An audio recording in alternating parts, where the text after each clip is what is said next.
Jalalabad association ঢাকার 2026 থেকে 27 সালের নির্বাচনকে সামনে রেখে নির্বাচনী প্রচারণা জোরদার করেছেন সুনামগঞ্জ সদস্য পদপ্রার্থী AKM রিপন তালুকদার। তিনি ঐতিহ্য ও ঐক্যের প্রতীক হিসেবে পরিচিত কয়েক সামি আজিজ মুন্নার রিপন পরিষদ থেকে নির্বাচনে অংশ নিয়ে সদস্যদের দোয়া, সমর্থন ও মূল্যবান ভোট কামনা করেছেন।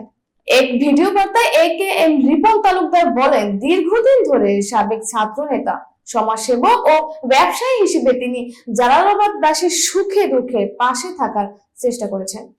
সেই অভিজ্ঞতাকে কাজে লাগিয়ে এবার সংগঠনের মাধ্যমে আরো বৃহত্তর পরিসরে সেবা করার সুযোগ চান তিনি বলেন, জালালাবাদ অ্যাসোসিয়েশনকে একটি আধুনিক, গতিশীল ও কল্যাণমুখী সংগঠন হিসেবে গড়ে তুলতে তাদের পরিষদ কাজ করবে।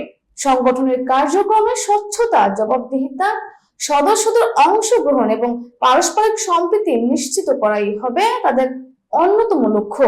AKM রিপন তালুকদার আরো বলেন, বিশেষ করে সুনামগঞ্জ জেলার সদস্যদের অধিকাংশ সংরক্ষণ, সুযোগ সুবিধা বৃদ্ধি এবং তাদের বিভিন্ন সমস্যা সমাধানে তিনি একজন বিশ্বস্ত প্রতিনিধি হিসেবেও কাজ করতে চান।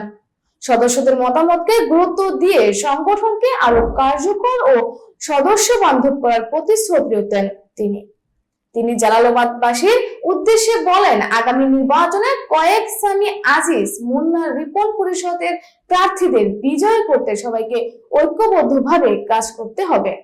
একই সঙ্গে সুনামগঞ্জ সদস্য পদে তাকে ভোট দিয়ে নির্বাচিত করার আহ্বান জানান তিনি। ভিডিও বার্তার শেষাংশে AKM রিপন তালুকদার বলেন, সদস্যদের প্রতিটি ভোট এবং দোয়াই হবে তার পথ চলার সবচেয়ে বড় শক্তি।